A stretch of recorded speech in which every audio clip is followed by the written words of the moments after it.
global modernization, humans introduce climate change is causing growing numbers of social inequalities throughout the world. Throughout this news segment, we will discuss the rise of consumerism and how it led to the Paris Climate Accords. And now, our 30 seconds of history. During World War II, the people of America couldn't buy much because of all the resources needed to create consumer products were shipped off to the war. During wartime, companies advertised to keep the demand high even though the product was low. By the time the war ended, the American people were jumping to consume. From the war came new modern products such as plastic, styrofoam, nylons, and so on. The economy boomed and consumerism reached a level the U.S. has not seen before. Now to Jake. Did you know? Between 2014 and 2050, it is predicted that the number of city dwellers will increase from 54% to 66%. This shift from rural comfort to fast-moving city life is caused by a number of factors. For the aging generation, growing old naturally means it is harder to go about normal, everyday tasks, such as going to the grocery store or driving a car. Don't you agree, Jen? The convenience and the close proximity to individual needs to draw in this generation. In the same way, the city is even more appealing to younger generations. Large cities draw young people in due to their surplus of opportunities and appealing lifestyle. Younger generations have been completely immersed in the technology for several years of their life, if not their entire life.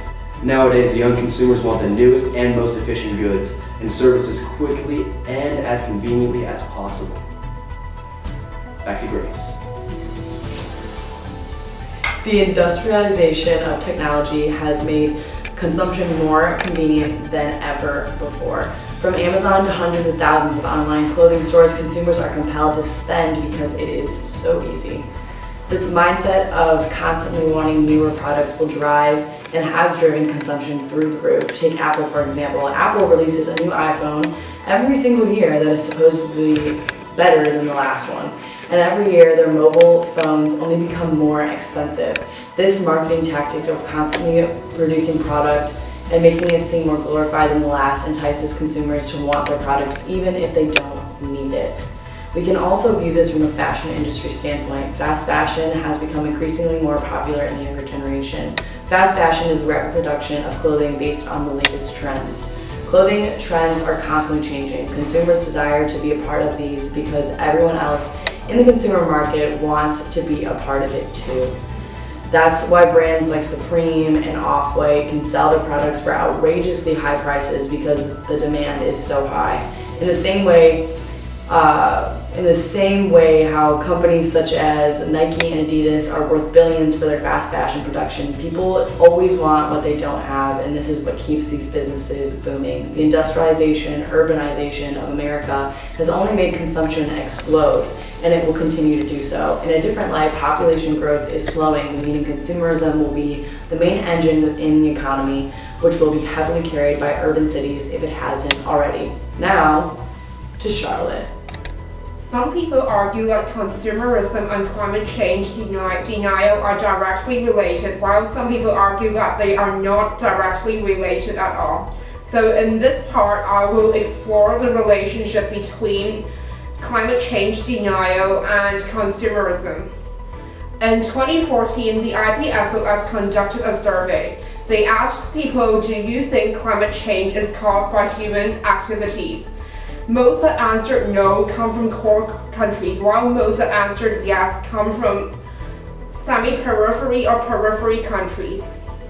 And according to the World Bank, around 80% of consumption comes from core countries. The Federal Bank of St. Louis also pointed out that the US and the EU occupy most of the world's consumption.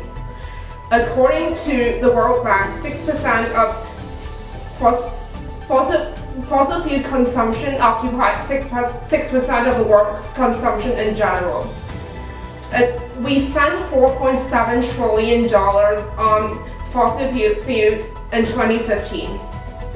Climate change activists and politicians are trying to reverse this trend. They are trying to turn the tide to keep this consumption massive as the oil companies are earning a lot from that. They want people to deny climate change, and they deny climate change themselves. From this, we can see that rich countries tend to have a higher purchasing power, and to keep up with their lifestyle, they would love to deny climate change ever happened or is ever happening. Same goes to the oil companies. They want to keep earning, they want to keep benefiting from the kind of wealth they're gaining, so they keep denying it's happening. Now we are going to pass it on to Michelle and Grace. Now let's go to Nick around the world talking about how poor countries are affected by climate change. Hello, I'm field reporter Nick, reporting to you from the glaciers. And as you can see, the land is getting overtaken by water. In some poor countries, this is wiping out their land and causing millions of dollars in damage. Now let's fly to Niger, Africa, where there are severe droughts happening. The droughts are causing even more water issues. Low-income countries are already struggling to obtain clean water supplies. Now there is even less accessibility because of the droughts. Our next stop is in the Caribbean islands, St. Kitts. Here, farmers are struggling with crop flooding and land being too soft to grow anything on. With corn crops being one of the staple forms of food supply, the loss of farmable land would be devastating for their already nutrition-poor diets. While some places of farmland are being flooded, others are also experiencing droughts, making farming extremely difficult, if not impossible. On top of all this, the people of St. Kitts are now discovering that the pests infesting crops are becoming immune to their chemical sprays meant to kill them. Agriculture in all is becoming doomed in the country of St. Kitts and many other islands in the Caribbean. Now, I'm going to send you guys over to the other field reporter, Anar.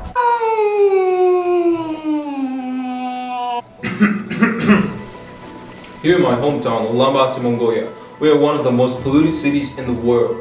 With all this pollution in the air, diseases, allergies, and asthma are becoming more and more common. The medicine is often too expensive for a majority of the citizens. This isn't just happening to my hometown, but all over the world as well. Now let's head back to Michelle and Grace in the studio.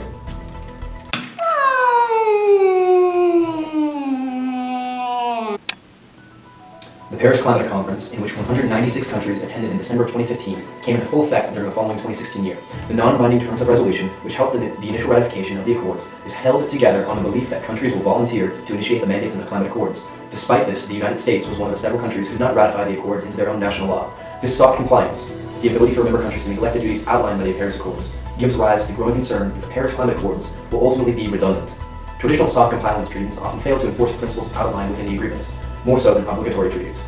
In addition to this, the Paris Agreement neglected to outline specific plans of action for developing and developed countries. Developed countries, the United States, China, and Japan, argue for obligatory commitments from developing semi-periphery and periphery countries, such as those in Northern Africa and Eastern Europe.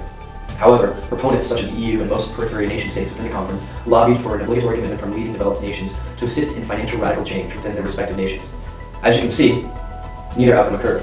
Instead, the non-binding agreement was designed to allow a verbal commitment and elapse a legal one. The real question lies not within the global political stage, but whether the masses can effectively push for a change. Examples of this are already present in U.S. cities, who, in response to President Trump's decision to rescind U.S. participation in the climate accords, vowed to reduce their own emissions laid out by the accords. The delusion of the Paris Climate Accords swept the global media and thrust climate change action onto the political scene. Seemingly, this issue became politically decisive during the 2016 election and still remains a large or even larger issue today. Breaking news, Trump announces that the U.S. is pulling out of the Paris Climate Accords. He believes that the deal is unfair to the U.S. and favors China and India. Trump had to show that the U.S. is willing to do whatever benefits them, and the accords will not be beneficial in the short term. This money would mostly come from us, the taxpayer. This deal is also taking away from the people within the coal industries. Trump is trying to make sure the coal industry does not fully collapse so the people of America do not lose all their jobs. Renewable energy industries have been growing and creating jobs as well. The United States is taking action, just not through the Paris Accord. I guess the U.S. has a pretty strong pull-out game then. Now let's hear from the people of Miami on climate change.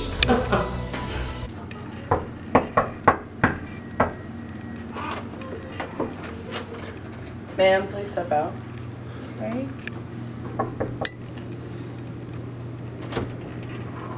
How does climate, I need to step out here. Oh. Thank you.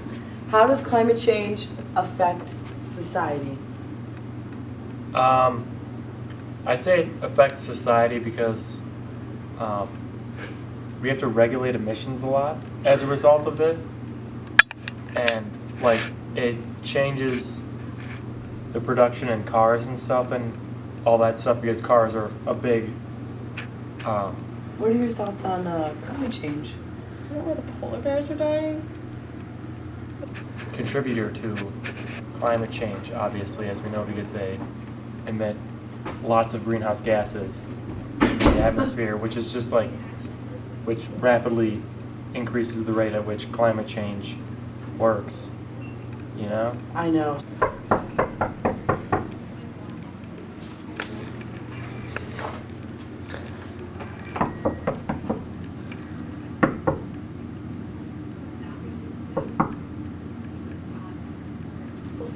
And No, just take no one wants it. California. Right. We don't want the forest fires. No, absolutely not. Like, Right. California's on fire, and it's just a regular thing nowadays, like to be on fire.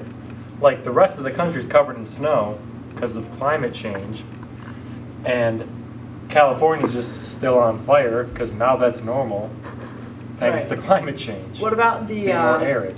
Paris Accords? What do you think about the U.S.'s stance on Paris Accords? I actually, to be honest, don't know too much about the Paris Accords. I understand. But as long as it's making strides towards helping the nation, We're not making and such strides. we're not, We are not. as like with the Paris Accords. We are not making strides with the Paris Accords. Okay, well then, Hannah? I would hope that we get ourselves out of the Paris Accords in order to help us create a safer environment so that we can actually. Wow, what a show tonight. We will be taking calls for a little after the show ends. If you guys have any questions, just hit us up. Towels. Towels.